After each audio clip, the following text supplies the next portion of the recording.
오늘은 하나님은 실패를 성장의 디딤돌로 만드신다. 하나님은 실패를 성장의 디딤돌로 만드신다라는 제목으로 하나님의 말씀을 살펴보겠습니다. 아이들이 기어다니다가 어느 날 걸음마를 시작을 합니다. 근데 아이들이 걸음마 하는 것을 보다가요, 제가 깨달은 것이 있습니다.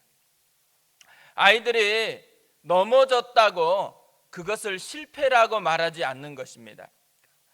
또 그렇게 수도 없이 넘어졌는데도 이제 끝이라고 그렇게 이야기하지 않습니다. 왜 그렇게 하고 있을까요? 배우는 과정이라고 여기기 때문입니다. 반면에요, 우리가 실제로 이제 자라나서 인생을 살아갈 때 한 번 넘어졌을 뿐인데도 주로 실패했다고 이야기합니다.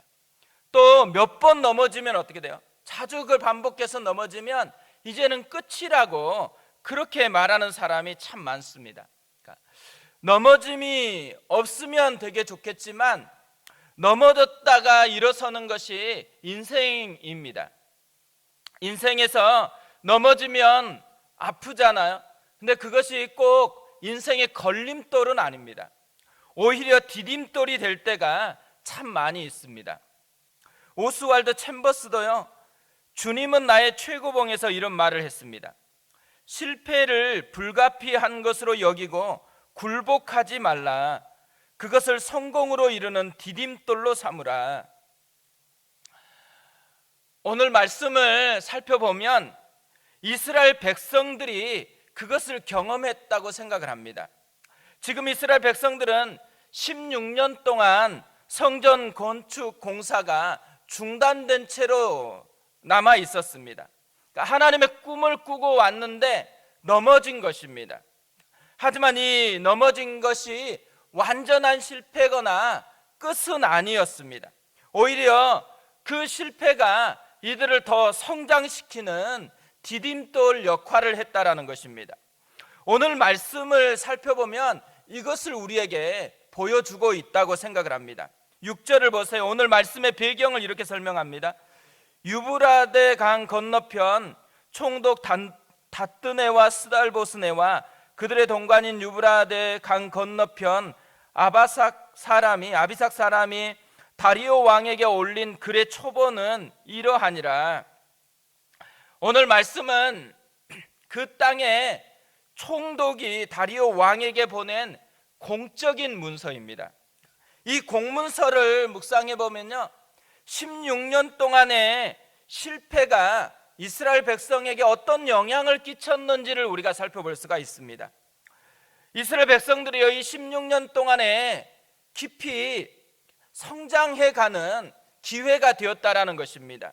두 가지 면에서 성장한 것을 발견할 수 있는데요, 첫 번째로는 신앙이 성장을 했다라는 것입니다.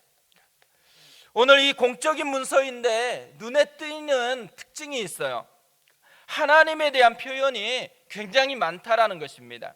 8절에 이렇게 시작이 되어집니다. 왕께 아뢰옵나이다. 우리가 유다도에 가서 지극히 크신 하나님의 성전에 나아가 본즉 성전을 큰 돌로 세우며 벽에 나무를 얹고 부지런히 일함으로 공사가 그 손에서 형통하옵기에. 지극히 크신 하나님이라고 얘기를 해요. 누가 이렇게 표현을 한 거예요? 총독이 표현을 했습니다. 예수를 전혀 믿지 않는 이 총독이 이렇게 표현을 했어요. 왜 이런 표현을 총독이 지금 사용하고 있을까요? 감동을 받았기 때문이겠죠. 총독이 뭘 보고 감동을 했겠어요?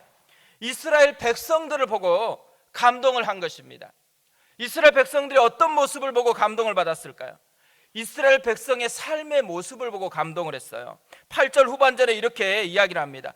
성전을 큰 돌로 세우며 벽에 나무를 얹고 부지런히 일함으로 공사가 그 손에서 형통하옵기에, 이렇게 표현을 합니다. 이들의 눈에 지금 이 무너졌던 사람이 아닌 거예요. 이들의 삶이 이 총독의 마음에 감동을 주었다라는 것이죠. 또 하나, 이스라엘 사람들이 표현하는 이 고백에서 감동을 받습니다. 11절을 보면 이렇게 되어 있습니다. 그들이 우리에게 대답하여 이르기를 우리는 천지의 하나님의 종이라 예전에 건축되었던 성전을 우리가 다시 건축하노라. 이는 본래 이스라엘의 큰 왕이 건축하여 완공한 것이었으나, 지금 성전을 건축하고 있는 이 사람들에게 누가 이렇게 했냐고 질문을 했어요. 근데 이 질문에 대해서 이렇게 대답을 한 것입니다. 맨 처음 뭐라고 표현을 해요? 우리는 천지의 하나님의 종이라. 신앙 고백이요, 바뀐 것이잖아요. 신앙 고백을 하는 이들의 태도가 바뀌었고 담대해졌습니다. 신앙 고백의 내용도 깊이가 있는 거예요. 그냥 그렇게 우리처럼 쉽게 얘기하는 말이 아닌 거예요. 이들 속에 깊이를 담아서 천지의 하나님의 종이라 이렇게 표현하는 것입니다. 이 모습을 보면서요, 우리가 진짜 이런 모습이 있었으면 좋겠다고 생각이 들었습니다. 우리도 시간이 지나면 지날수록 삶의 성숙이 있었으면 좋겠어요.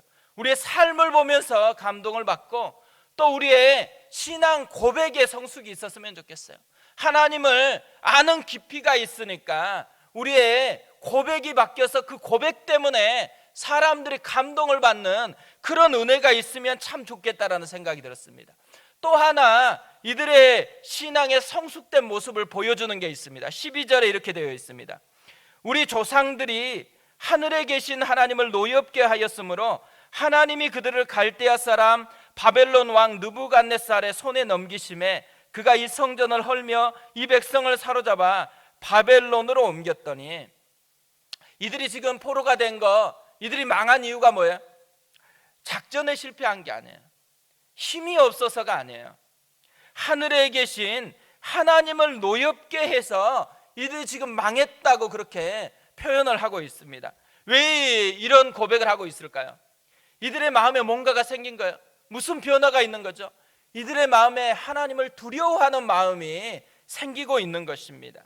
그러니까 성숙한 사람의 가장 기본적인 특징 중에 하나가요, 그들의 마음에 하나님을 두려워하는 것이 있다라는 거예요. 하나님을 경외하는 마음이 있다라는 것이죠. 잠언 9장 10절에 이렇게 말씀을 합니다. 여호와를 경외하는 것이 지혜의 근본이요 거룩하신 자를 아는 것이 명철이니라. 존 비비어 목사님이 계시는데요, 이 존 비비어 목사님 책에 이런 내용, 이런 이야기가 있습니다.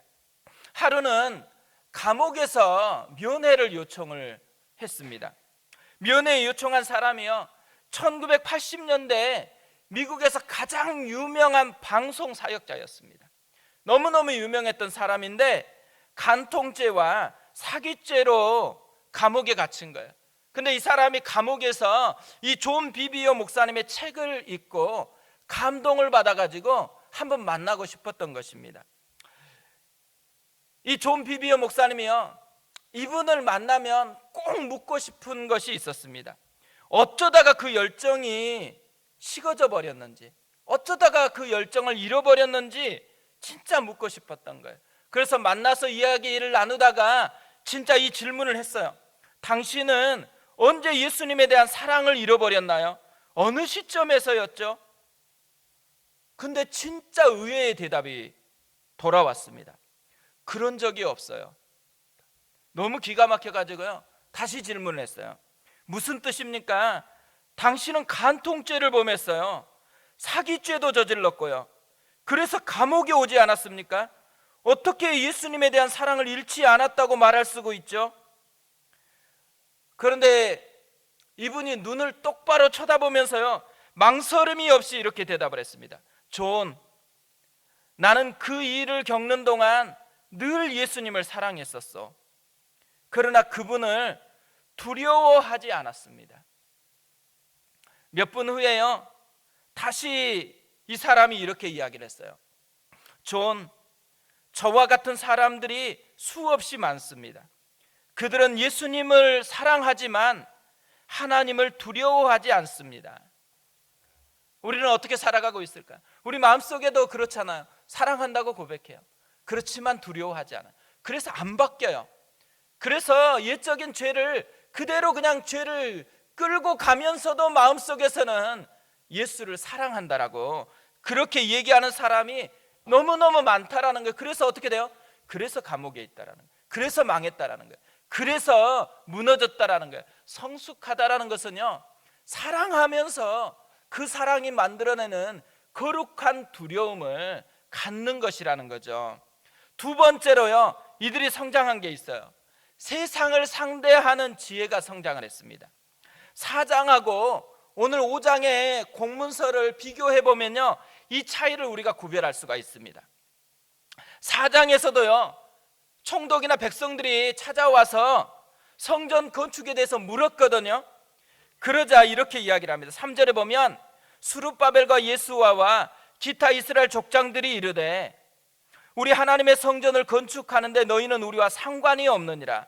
바사왕 고레스가 우리에게 명령하신 대로 우리가 이스라엘의 하나님 여호와를 위하여 홀로 건축하리라 하였더니 너희 우리와 상관없다. 고레스 왕이 명령한 대로 우리만 건축하겠다. 이렇게 대답했거든요. 특징이 있어요. 특징이 뭐예요? 짧아요. 설명이 짧습니다. 왜 이렇게 설명이 짧아졌을까요? 믿음이 좋아서가 아니에요. 경직됐기 때문에 그렇죠. 이제 들어와서 막 하면서 경직된 것이 있으니까, 여유가 없으니까 이렇게 급박하게 그냥 있는, 자기 속에 있는 말을 짧게 내뱉었습니다. 그런데 오늘 5장에 있는 공문서들을 자세히 한번 집에 가서 다시 한번 읽어보세요. 일단 특징이 뭐냐? 설명이 굉장히 깁니다. 그리고 하나하나의 말에 지혜가 담겨 있어요. 11절에서 12절까지는 신학적인 배경을 설명을 합니다. 또 13절에서 15절까지는 역사적인 배경을 설명을 해요. 그리고 마지막 16절에서는 왜 성전을 건축해야 되는지 현실적인 배경을 설명을 하고 있어요. 신학적으로도 설명하고 역사적으로도 설명하고 또 현실적으로도 설명을 해요. 차이가 있는 것이잖아요. 설득하는 지혜가 늘었다라는 거예요. 마음에 여유가 생겼다라는 거죠. 실패한 것 같았던 16년 동안의 아픔이 있었잖아요. 그 아픔이 뭘 만들어냈어요? 수많은 생각을 했죠. 왜 이렇게 되었는지. 그리고 마음 가운데 여백을 만들어냈어요. 그냥 무대뽀로 믿는 것이 건강한 믿음이 아니라는 거예요. 이 세상을 향해서는 지혜롭게 살아가는 것이 하나님이 우리에게 원하는 그런 방식이었다라는 거죠. 우리가 신앙생활을 할 때 보면 초신자일 때는 뭐예요? 말이 짧아요, 세상을 향해서. 그런데 신앙이 깊어지면 어때요? 말이 친절해져요. 여백이 생겼다라는 것이죠. 그것처럼 지금 이스라엘 백성들 속에서 그런 은혜가 자리 잡게 되었다라는 거죠. 예수님이요, 제자들을 세상으로 파송하시면서 마태복음 10장 16절에서 이렇게 말씀을 하십니다. 보라, 내가 너희를 보냄이 양을 이리 가운데로 보냄과 같도다. 그러므로 너희는 뱀같이 지혜롭고 비둘기같이 순결하라. 우리가 학교 갈 때 이 말을 해줘야 된다고 생각합니다. 학교로 가는데 너희를 학교로 보내는 것이 양을 이리 가운데로 보내는 것 같다. 뱀같이 지혜롭고 비둘기같이 순결해라. 남편이 출근할 때 무슨 말을 해야 돼요? 당신을 세상에 보내는 것이 양을 이리 가운데로 보내는 것 같습니다. 그러니 오늘 하루도 뱀같이 지혜롭고 비둘기같이 순결하도록 기도하겠습니다. 이게 주님이 우리가 살아가는 세상에서 어떻게 살아가야 될지를 선명하게 얘기해 주는 것이잖아요. 이스라엘 백성들이요, 넘어졌어요. 16년 동안이나 넘어진 채로 살았습니다. 근데 이 넘어져 있는 것이 그들을 성장시키는 디딤돌 역할을 했다라는 것이죠. 신앙이 성장했어요. 그리고 세상을 어떻게 살아가야 되는지 지혜가 성장을 했습니다. 그래서 진짜 이들이요, 뱀같이 지혜롭고 비둘기같이 순결한 사람이 되었다라는 것이죠. 우리가 그랬으면 좋겠습니다.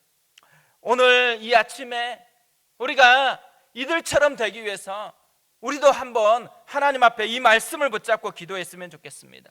우리도 넘어질 수 있잖아요. 넘어졌을 때 그게 끝이 아닙니다. 성장을 위한 디딤돌로 삼으시는 하나님의 손길이 있다라는 거예요. 그래서 그 디딤돌로 성장시키시는 하나님을 힘입어서 신앙이 성장했으면 좋겠어요. 그래서 그 넘어졌던 것 때문에 이제는 시행착오를 하지 않고 세상을 어떻게 살아갈지 지혜를 얻는 그런 모습이 되었으면 좋겠습니다. 그래서 우리 속에서도 고백이 바뀌고 삶이 바뀌고 하나님을 향한 두려움으로 살아가는 그 지혜가 있었으면 좋겠어요. 이 시간에 우리가 같이 한번 기도했으면 좋겠습니다.